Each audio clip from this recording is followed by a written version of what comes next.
દેસાઈ વનરાજ પ્રભાતભાઈ, સરપંચ ગામ ઘોભેલ। અમારા ગામમાં હું સરપંચ બન્યા પછી અમારા ગામના યુવાનો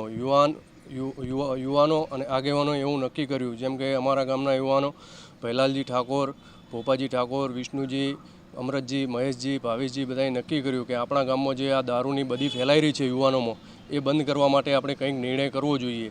તો પછી અમે બધાએ સાથે મળી અને દારૂ બંધ કરવાનો, ગામમાં જે કોઈ વેચતું હોય, બહારથી વેચવા માટે આવે છે, એમને અમે બંધ કરાવ્યું અને દારૂ પીવા માટે પણ એ લોકોને સૂચના આપી કોઈએ દારૂ પીવો નહીં। અને ગામમાંથી જે કોઈ યુવાનો અમારી આખી ટીમ, એના માટે અમે 20 જણની ટીમ બનાવી છે, જે વોચ રાખે છે ગામમાં કોઈ દારૂ વેચવા આવે નહીં।